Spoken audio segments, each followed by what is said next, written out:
All right, my friends, Miss Larrabee here. Really quick before we start our lesson, I wanted to go over just a few of the elements of art with you that we're going to be using today. We're going to be using line, shape, and form. Line is simply a point moving through space. It could look also like this, a point moving through space.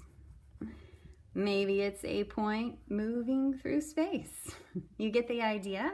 Lines have different adjectives, but all lines are just simply a point moving through space. So we might say that this is a straight line, this is a jagged line or a zigzag line, this is a wavy line. Those are adjectives used to describe line, but they're all types of lines.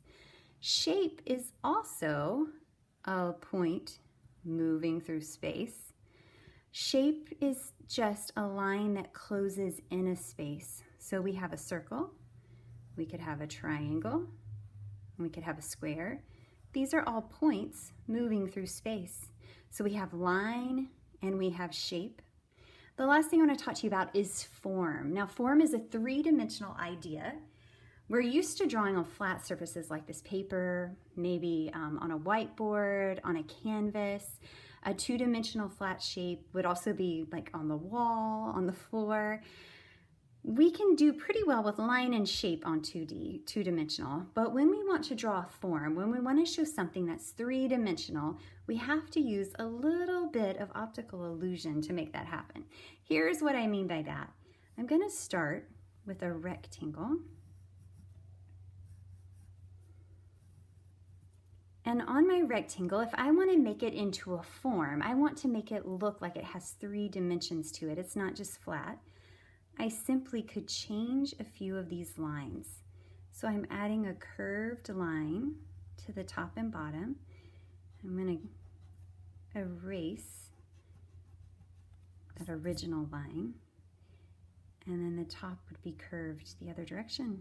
And now my shape, a rectangle, has turned into a form of a cylinder.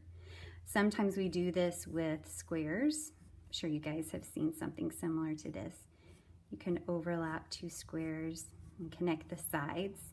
And then if you wanted to get that shape to look solid, you could erase the lines you don't need. And we've created form. Really is an optical illusion on a flat surface.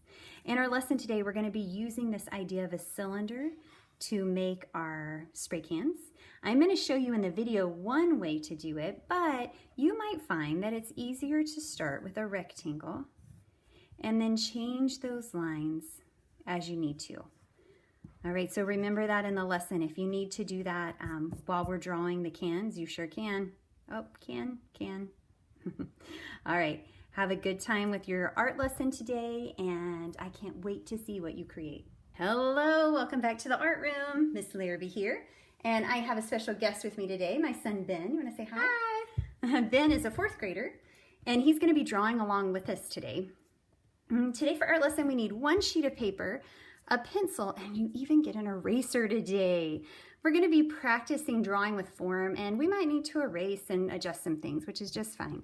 So I'm going to move this out of the way. Here's our project. We're going to be making this 3-dimensional looking spray can.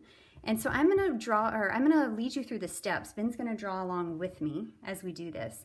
The first thing you need to decide is where you want to place your can. So I put mine over to the side.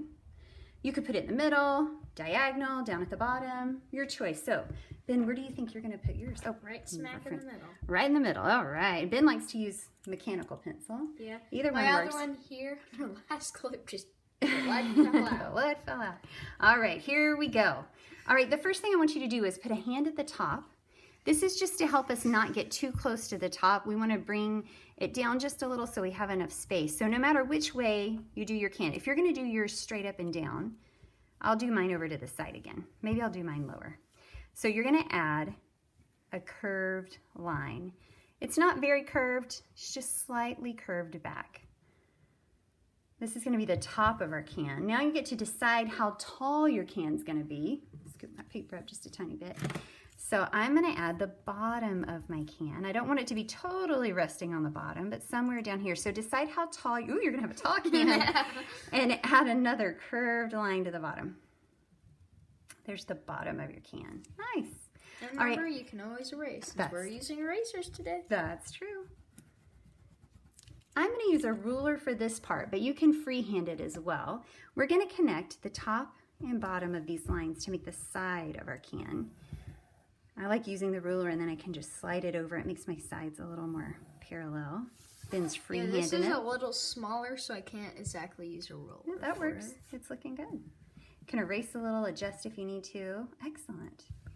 All right, we're going to make the top of the can now. You're going to make 2 small diagonal lines. Nice job. And then we're going to copy the same curve to connect those 2 lines. This is making it look rounded. If you're using a mechanical pencil, do not push down hard. Well, not the hard way. That's true. All right, now we're going to make the next layer of our can. We're going to go in just a little and make another diagonal set of lines. So go in just a tiny bit. Then you went on the edge. Can you move your pencil in just a little bit there? Yep. We want it to start getting smaller as it goes up to the top. And while we have all these curved lines, what makes it 3D? Yeah, the curved lines. That's a good point. All right, and then we're going to connect these lines. With another curved line. Yeah, slightly curved. I like how you said that. All right, we're going to make the top of our can now. I'm just going to make it a simple kind of rectangular shape here. I just made a rectangle on the top. This is the spray can like part. A square? Yeah, or it could be more like a square. Okay, and then you could make the little nozzle where it sprays out if you wanted. All right, and then back here at the ends where this top is here, Ben, we're going to make a slightly curved line behind because you would see just the top of that. So it's almost like you reversed that curve. Yeah, there you go. Nice. All right, we have our spray cans. All right, on your spray can, we're going to personalize these a little. You can put your grade on there somewhere. So whatever number your grade is, I put mine in a circle on the side. Decide where you want to put yours. You can add your grade, Ben. You're in 4th grade. Yeah, now I'm in 6th. Look, I added a 6 to mine this time. I kind of like the double circle, but you guys could be creative. You could do this a different way. And then you get to write your name down the side of your can. It's a little easier if you turn your paper. Yes, you can turn your paper like this. I like big block letters, but it doesn't have to be.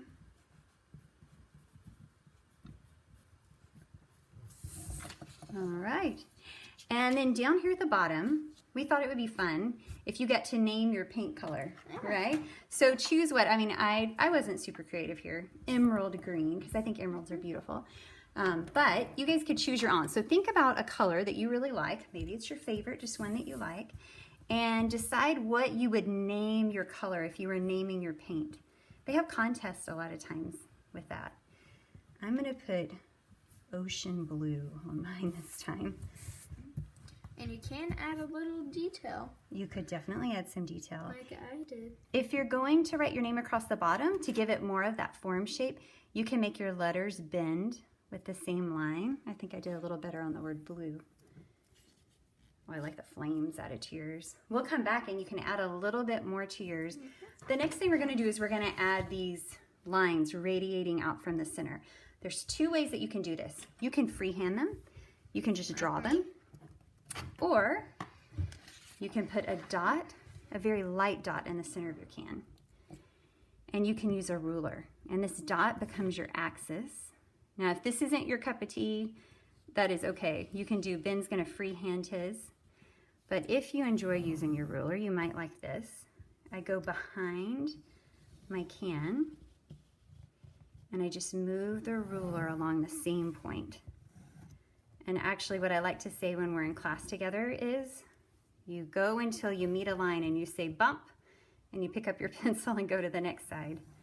That way we don't accidentally run through the center of our can. To me, when you do a free draw like I do, it's better to start in the corners, so basically the 2 sides, they'll all meet up. Yes, if you always start in the same place, it will make your lines a little more consistent. That's a good point. All right, so whether you choose to freehand or whether you want to use a ruler and an axis. Either way works. Yeah, if you freehand, you might not be able to add all of them, but you can still add a lot. Yeah, there we go. It kind of looks like there's something radiating from outside our cans. And now here comes the super creative, fun part. We're gonna add different kinds of lines. We talked a little bit about lines and pattern. I'm gonna use this here just to show an example. We have zigzag lines, we have, I don't know what these would call. These are almost like paint splatters. Wavy lines, crosshatch lines. I'm gonna set this up here, Ben, if we wanna look. And let's start adding some lines and pattern to these. I did every other one because we're gonna come back and add color next week to it. But this is where you get to be creative and you get to choose. So I'm gonna go, I really liked this one because I don't know, it just made me think of paint. And it's kind of fun to draw, yeah. You wanna try that one, Ben? It's kind of just these like wavy blob lines, and then I fit them together. Might be a little hard when you color it in, but we might use paint. But look how cool those colors would be, right? It's worth it. And that's a great point. This is our last step for the project this week. Next week, we're gonna come back with color. So I really want you to take your time. Don't rush it. You have plenty of time to be creative and add these lines in carefully. Oh, and I should say one other thing at this point. It's gonna be best if we outline all of this with pen. It's easier to draw it in pencil. So when you get to this point, if you have a pen handy or a Sharpie, you might wanna switch to pen.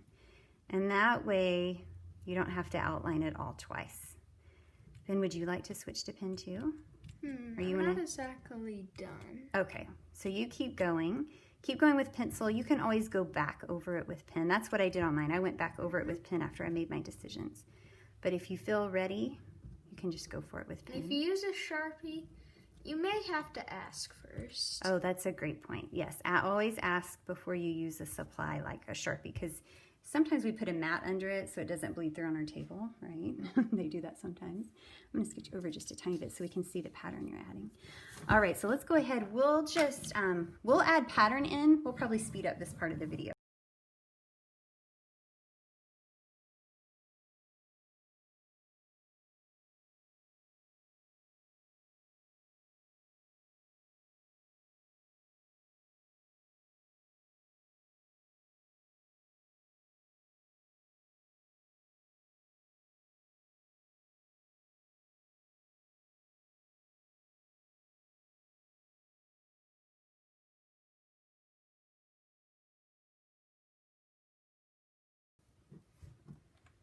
Nice. We got it done. Woohoo. Yeah, mine, I didn't really know a lot of shapes, so I just... Yeah, you made patterns and lines. That works. That's totally cool. So I need to go back and outline everything in pen, and you need to go back and outline everything in pen. But once we do that, we can say complete for today, right? Very nice. So we've added our lines. We've added some shapes. We'll go back with our pens, or I'll show the final of this one. Back with a pen if you have one. If you don't, that's okay. A black colored pencil. I think we all have those in our box. That would work as well. Next week, we're gonna talk about color. We're gonna use color to add form and make this begin to look three-dimensional. Not just the shape, but also color can do that. And that'd be great. So put this in your art portfolio when you're done. Make sure it's in a safe place. Thanks for drawing with us, Ben. You're welcome. And one thing, do you want to explain what type of tool we're going to be using to color? Oh, for next week? Yeah. Oh, that's a wow, Ben. Thanks for asking. You know what? You have choices next week. Colored pencils, I know we all have. So I'll be demonstrating with colored pencils and showing you some techniques to use with those. But if you have marker, this would look really cool with marker, I think. Yeah. I mean, it'll look great with anything. And if you have paint. You can. If you have paint at home, you totally could paint. Maybe not watercolor, unless you're using a waterproof pen. I did not use a waterproof pen, so if I put watercolor on here, it would make everything run. But a waterproof pen, if you have, then you could do it. Yeah, that was a great question. All right, we'll see you guys next week. See ya.